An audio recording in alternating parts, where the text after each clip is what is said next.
Synchronicity, is it only a part of the story? Yes. And the story loves the idea of synchronicity.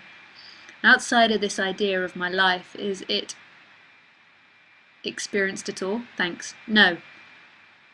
Synchronicity belongs to somebody in a story that's synchronized with certain events.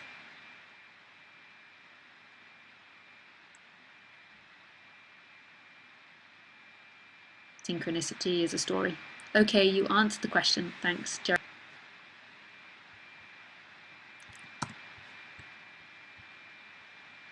By the way, the clown behind you freaks me out. Let's have a look. Oh, so that's good.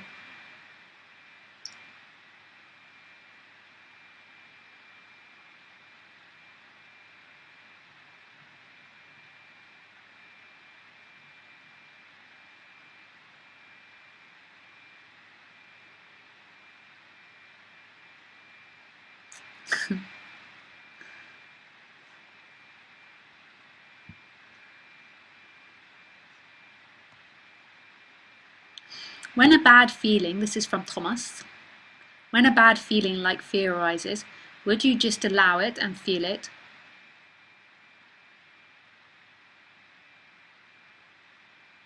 And who is this person you imagine in Lisa allowing or feeling it?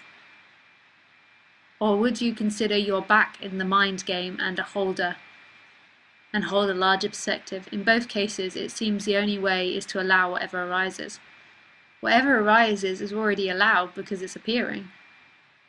And then the me's in there going, I will allow this experience. I will allow what's arising. It's already allowed because it is. And then the me's like, I am allowing the fear to arise.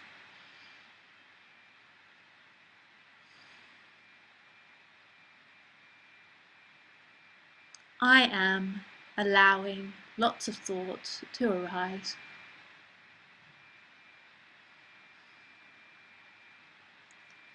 It's a bullshit of the mind. It tries to claim everything.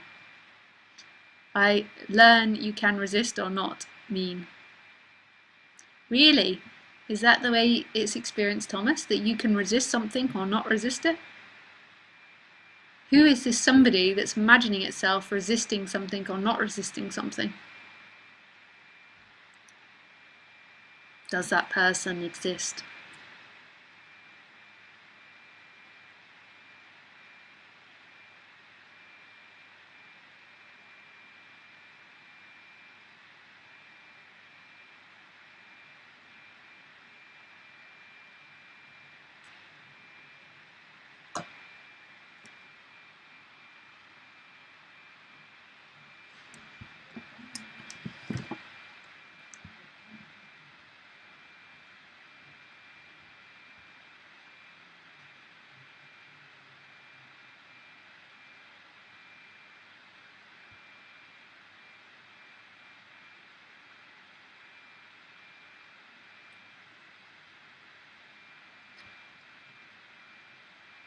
You can still contract yourself and suffer more, even if it's bullshit like you say. Come on. Can you, Thomas? So the next time you're suffering, you're telling me that you can get yourself out of suffering by not contracting. If this is true, why don't you just make yourself happy all the time, Thomas? And then also, how do you do that? How do you produce a thought that says, let's not contract? Or how do you produce that energy? Who is this one that's in the middle of everything saying, I am doing this? How do you do that? How is that done?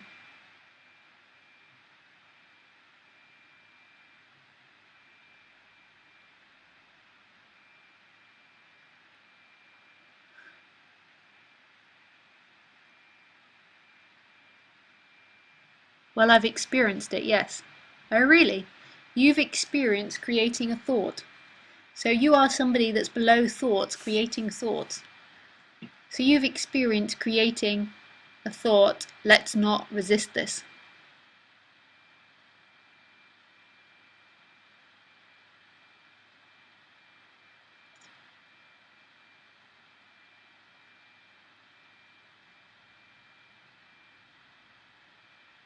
How do you do that? How do you create a thought?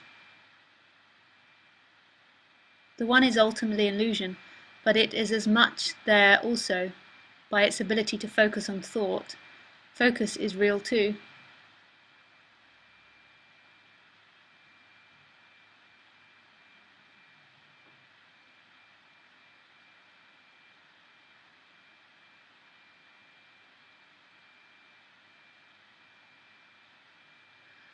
So how do you do focus then, Thomas? Tell me. I want to know exactly how you do it. And if you can prove to me how you do focus and how you do thought, then I'll take the question seriously. Tell me how you do focus. How does Thomas move focus? How also, Thomas, another question is, how do you do speaking? Right now, how are you communicating? How are you thinking of words? How are you doing words? But we'll stick to focus. How does Thomas do focus?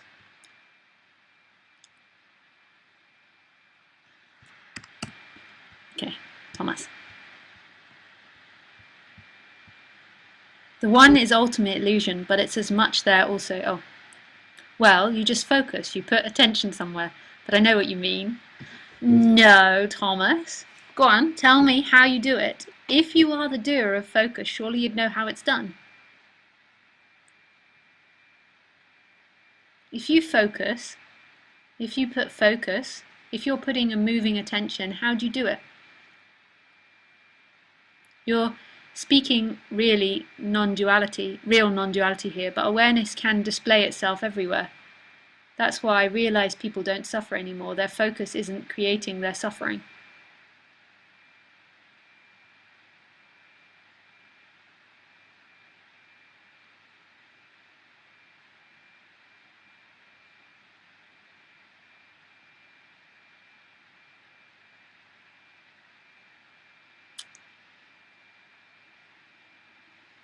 I don't know what you mean by that.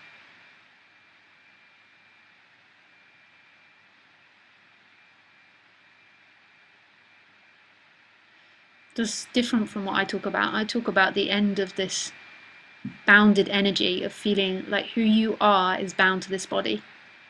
That you are inside this body and the world is separate out there. So I talk about the end of separation.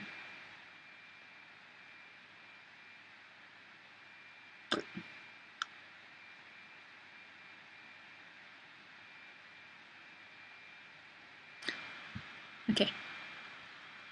I understand completely what you say. Do you, Thomas? But it's just a game. The game of La La Land is funny because you can use your focus and create. It's like you started the game, but then you stop because it's not real. Come on, Lisa. Lay low. So now what's happening, Thomas, is you're turning it back on Lisa. Instead of answering the question of how you focus, you've used all these words. I understand you completely. Come on, Lisa. This is what non-duality is. But yet you're not answering my question. I rarely ask questions. Normally people ask Lisa questions. I ask you one question, Thomas, and you've used lots of words to get out of answering it. Tell me how you focus. If you can't tell me how you focus, then it's a load of bullshit what you're saying.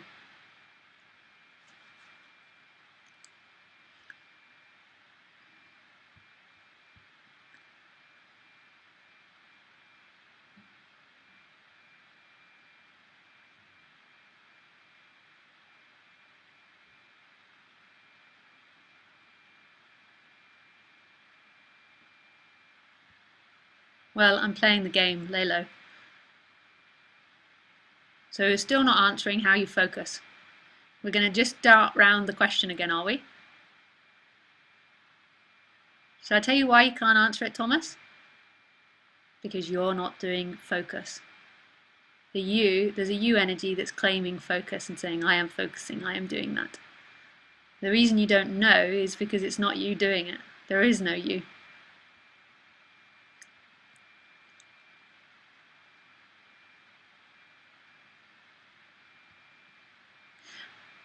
Well, I'm playing the game. You focus by putting your attention somewhere. So you're still not answering again, Thomas.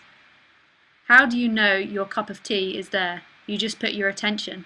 Can you tell exactly how? No, because it's obvious, too obvious to tell. You are your focus.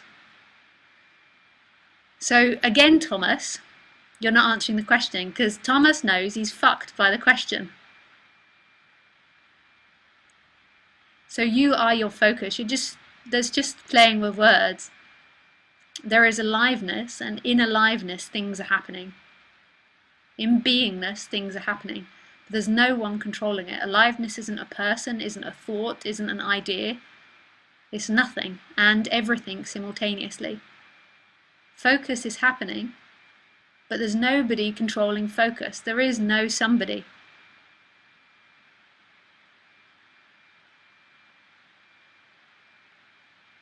Focus is happening. Focus on the T either happens or doesn't happen. It's not somebody in here. The somebody in here that's going, I focus, is an illusion.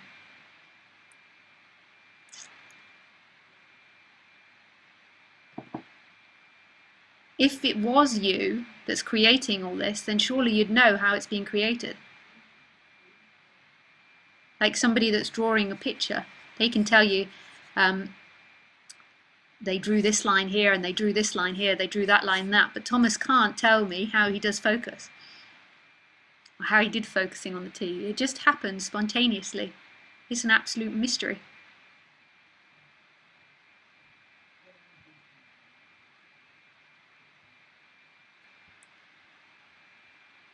Well, you can choose how long you focus on your cup of tea. Just try it out. Come on, it's true. As much as the ego is false, you tell me there's someone shifting your focus and you just follow. You have a relative power over conscious being, even if the identification is bullshit.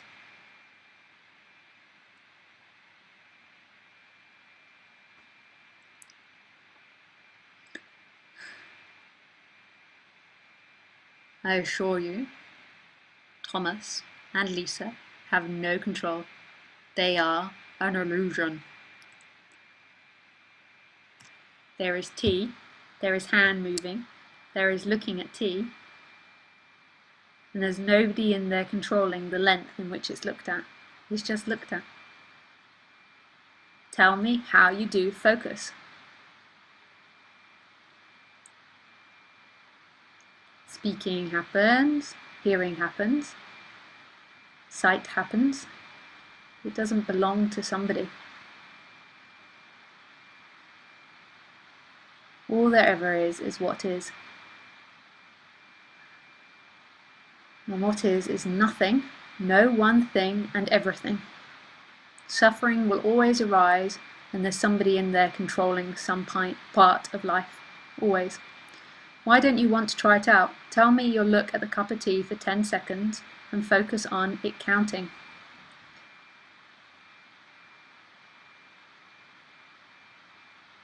Tell me if you make it. Come on. That still doesn't imply somebody's in here, Thomas.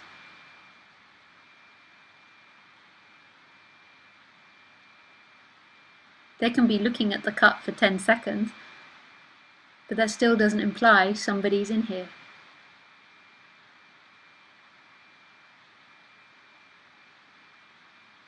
I assure you, there is no Thomas and there is no Lisa. They are both an illusion. And that life is just happening. Focus is going here for 10 seconds, here for 3 seconds, here for 6 seconds, and it belongs to no one. You're speaking from the essential perspective. That's it. I am speaking from no perspective. Does just speaking happen, Thomas? You don't have to reject any other perspective because there are illusions.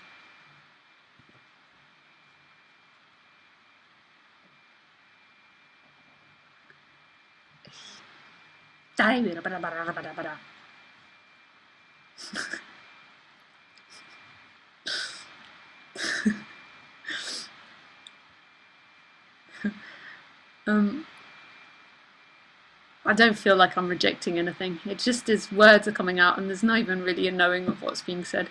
It's just it comes out. It's so sweet life when there's not that person in there that's controlling and wants to sound like this or wants to do that. Suffering only arises with that one that thinks it's controlling. And it's all about that element of control. And then actually it's not that then there's no control, because no control is a thought as well. It's just there's such a strong momentum I control. It's challenging that dynamic I control.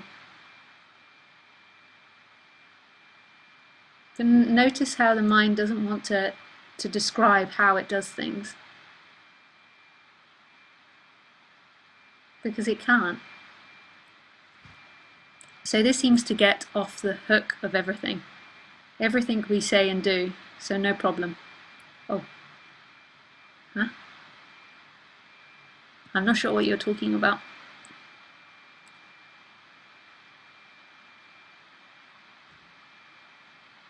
Yeah.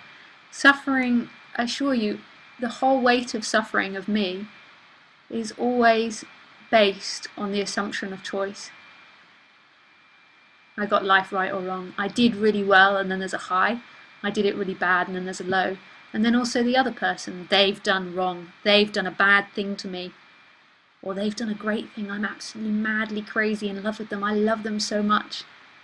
It's always on this idea of free will. Yet, even just examined a tiny bit, free will is absolute illusion. Even if we look in the story, I'm not suggesting that there is a past or future, but even if we look in the apparent story, society believes in evolution and cause and effect. If there is evolution and cause and effect, that means there's absolutely no choice in free will, because it means that every action is based on a previous action, which absolutely annihilates free will. And then if we look just here, in this, everything's spontaneously appearing and we don't know how or why and where it's coming from. There's just appearances happening. And there's this energy that's saying, I am doing it. I am focusing. I am doing the spiritual process. I am focusing on the cup for 10 minutes. But how could that tiny little perspective be the truth of anything? It's not even known where it appears from, that thought or that idea. There's not even anybody behind there saying, okay, I am going to think, I am going to do this. It just appears, I am going to do this. And the I is only ever found in the description of what it's going to do. But most people that talk about this subject, they never even challenge this idea of choice or free will. They point to consciousness or awareness or whatever, and that's all bollocks that's seen from here. This is a loss. It's not a getting of consciousness or awareness or getting an idea. It's the loss of that one that's in agony because it thinks it's got life wrong. It's been rejected and got life wrong, and it's got to make life right in the future. It's got to get the right house, get the right woman or man. It's got to make up for its previous mistakes.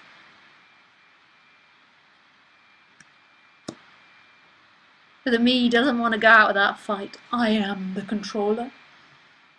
Let me talk from the relative perspective. In the relative perspective, there is a me.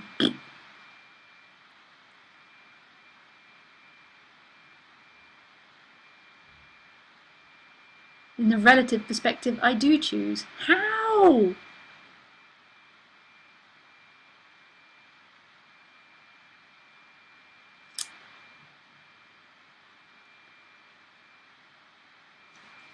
Renee says, about not being the doer of actions or thoughts. Yeah.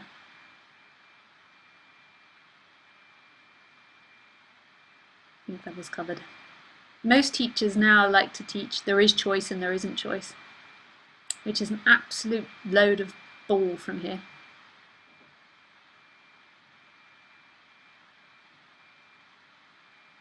Whenever that me thinks it's choosing, there will always be suffering. Of course there will be. There will be agony over making the right choice. And all suffering is always based on that illusion of a chooser. And that energy of I am in here. I am separate from everything else and I choose. If there's no separation, then there cannot be choice, somebody choosing. But it's never going to be a very popular message.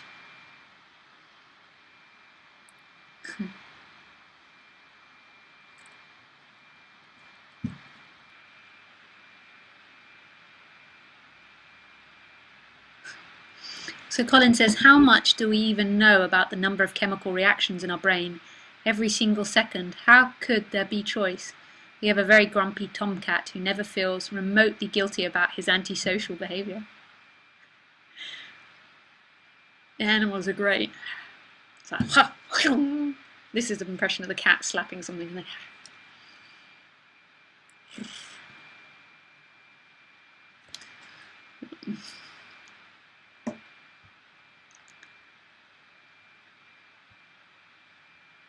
Okay, then how do you exist? Only because you are aware. Awareness is what you are. No, awareness isn't what I am. Awareness is an idea. And I don't exist. Life happens, which is the way it's always been happening. You think, or most people think, that they control their life. And they're in agony because they're always worrying about future and what they've done in the past and where they're going. And great pleasure can arise from that as well. But I am not awareness. You are not awareness, Tom. Awareness is a word and an idea.